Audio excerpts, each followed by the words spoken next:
About 70% of the world's population face religious restrictions. Terrorist attacks on Christians in Africa, the Middle East, and Asia have increased 309% between 2003 and 2010.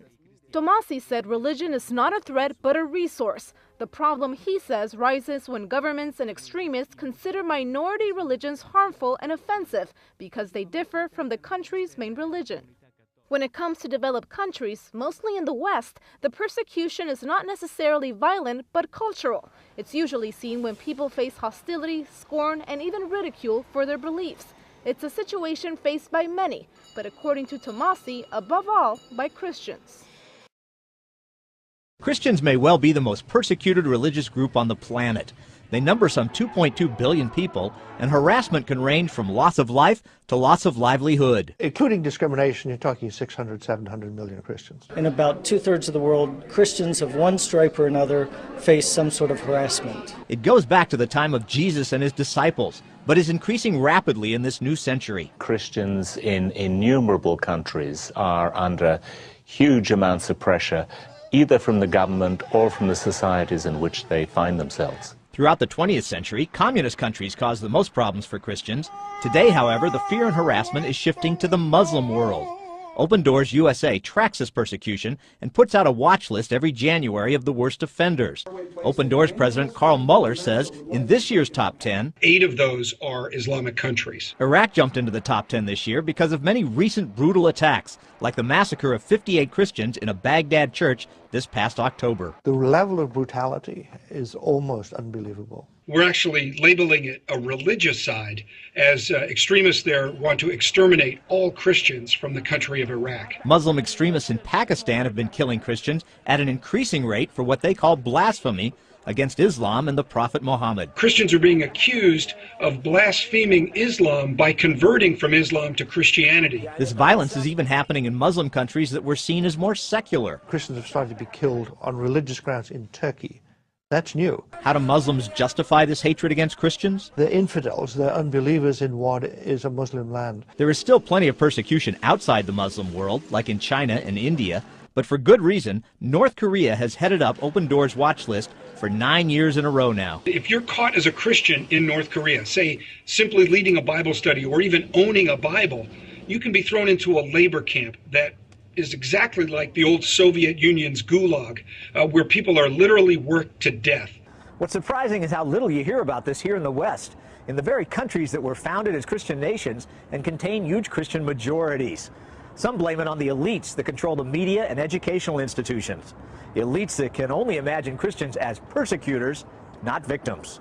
We've had elite universities basically teaching their undergraduates that the only villains in history who oppressed others for religious reasons were the Christians. Marshall says these elites, both here and in Europe, are often openly hostile towards the faith. Europeans who can otherwise be laid back, they get very angry about Christians. There's really an unwillingness to accept the fact that Christians have become an endangered species in some countries of the world. For many secular types in the media and elites, religion awakens, touches on areas they're uncomfortable with, so they just want it to go away. For them, it's like the fingernails on the blackboard. As for the U.S. government, Aikman worries the Obama administration, or at least Obama himself, has not been nearly as articulate and forceful on religious freedom issues as President Bush. The problem is that can have real and deadly consequences. Many countries that were contemplating some kind of crackdown on Christians think,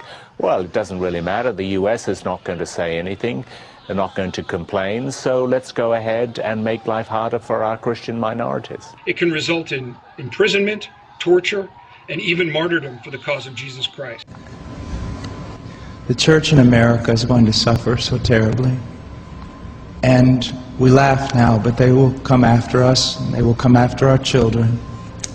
They will close the net around us while we are playing soccer mom and soccer dad, while we are arguing over so many little things and mesmerized by so many trinkets.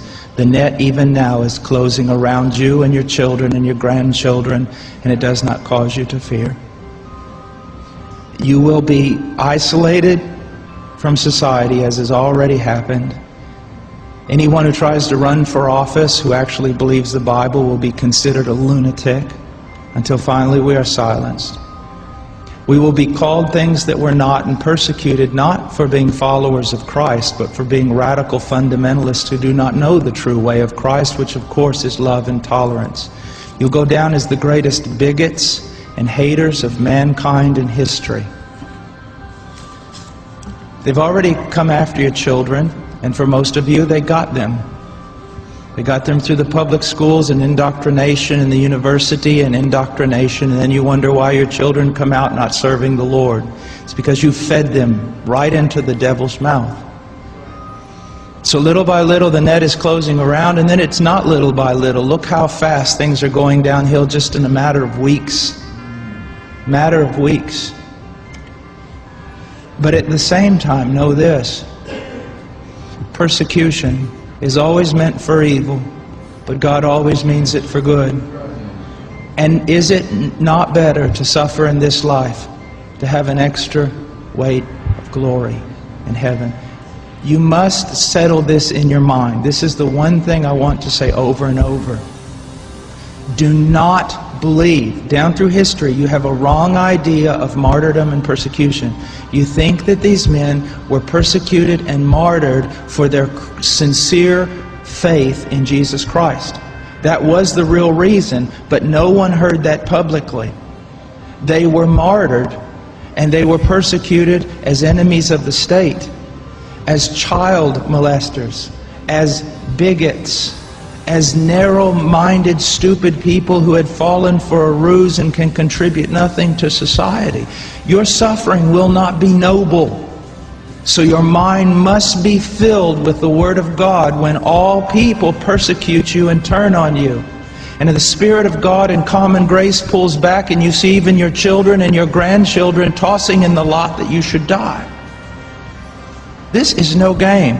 You want revival and awakening, but know this. For the most part, great awakenings have come only preceding great national catastrophes or the persecution of the church.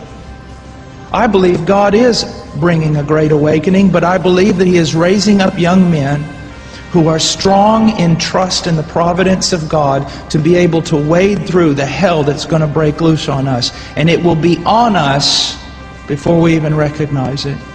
Unless in God's providence, He is not done. He is not done. And note, this is not silly talk. Apart from a great awakening, these things are going to come upon you. Be ready to lose your homes, your cars, and everything.